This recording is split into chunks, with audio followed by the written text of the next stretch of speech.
राखी राखी काय झालं बोल. तू ट्रिगर करतात आणि तू ट्रिगर व्हायचं हे आहे का? तू ट्रिगर केलंस ना तिथं येऊन. आज मॅचिंग हे बघा ते बघा केलं ना, कॅटवॉक केलं ना, मस्त होतं. कॉन्फिडन्स होता तो. मी हसत होतो आतमध्ये. मला हसतात ना, तुम्ही लोक हसतात ना माझ्यावर.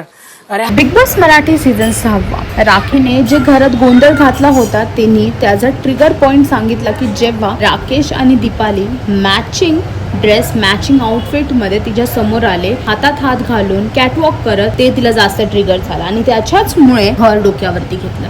तिचं असं म्हणणं आहे की तुम्हाला माहिती आहे की माझं ट्रिगर पॉइंट काय आहे, तर तुम्ही का माझ्यासमोर तसं आला. तिला असं म्हणायचं होतं की राकेशमुळे आणि दीपालीमुळे तिने घर डोक्यावरती घेतलं. दुसरीकडे घरात बाकीचे सदस्य मिळून हे निर्णय लावतायत की कसं ह्याच्यावरती राखीला शिक्षा द्यायची, कारण की जर शिक्षा नाही दिली तर राखी हेच सारखं सारखं करत राहणार. तिने हे आधी पण केलं आहे आणि तेव्हा आपण तिला इग्नोर केलं, त्याच्याचमुळे तिने हे परत केलं आणि ह्याच्याच वरती काहीतरी निर्णय घेऊन तिला शिक्षा द्यायला हवी आहे. पण राखीचं असं म्हणणं आहे की मला जर राकेश आणि दीपालीने ट्रिगर नसतं केलं तर मी हे काही केलं नसतं.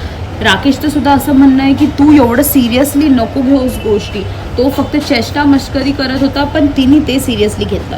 आता पाहायचं आहे की पुढे काय होईल आणि अजून अशा अपडेट्स जाणून घेण्यासाठी टेलीचक्कर रिजनल्सला सबस्क्राईब करा.